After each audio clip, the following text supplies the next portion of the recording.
So what brought you in today? Well, I want to get started on a healthy lifestyle. I need to probably start taking some vitamins, but I'm not quite sure where to start. So you currently don't take anything? I don't take anything. Okay. I did hear omega-3s were good. Absolutely. Absolutely. A multivitamin, but I don't know where to start or what to take. Well, there's 4 or 5 things that I feel like everybody should take.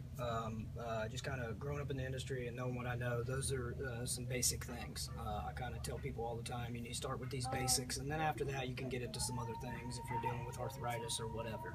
But my 4 or 5 things are my 1A and 1B are multivitamin and fish oil. I think those 2 things are kind of your most crucial things. So you need to get a really good, nice multivitamin, and fish oil is one of the best things you can do from an overall health standpoint.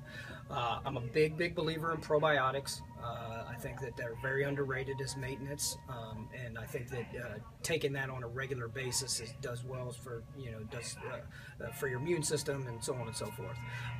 If you're a lady and you're 14 years or older, I usually tell you some kind of calcium and magnesium is usually a good idea, kind of like putting money in a savings account. So your body's going to have to draw on that at some point, and so kind of keeping those levels up is always a good idea.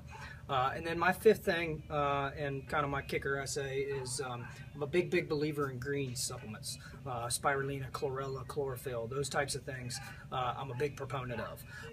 And so there's, I always say 4 or 5 things, and the best part about that is that starting with a multivitamin that's a really good multivitamin rather than just kind of some run-of-the-mill one of the day kind of can be kind of a 2 birds with 1 stone. For example, this Earth Source multi-nutrient from Solgar is one of the best multivitamins that you could possibly take from a multi standpoint. It's a whole food concentrate.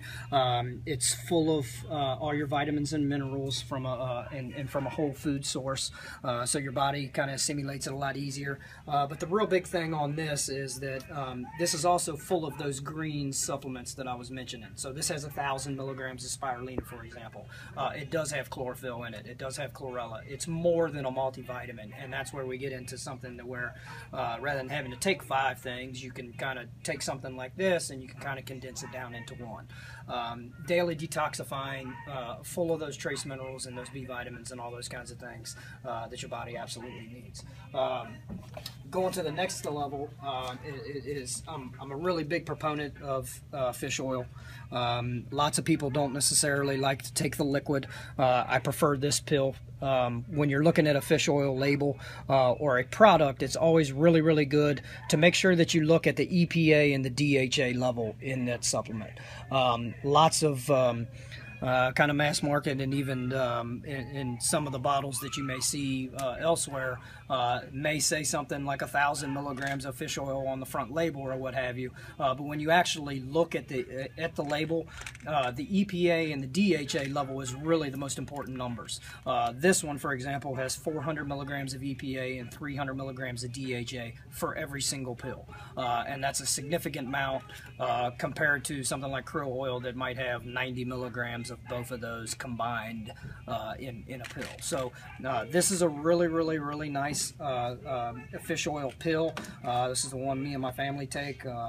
This is also a very thin soft gel, so it's actually chewable if you'd like to. Okay. I've got little girls at home, and they actually chew these right up, so that's kind of a nice. If you are willing to take the fish oil, the actual oil, this is also a really nice way to do it. I definitely recommend that for people that are trying to get to the higher dosages because it's a lot easier to do, but you do need to keep that refrigerated once you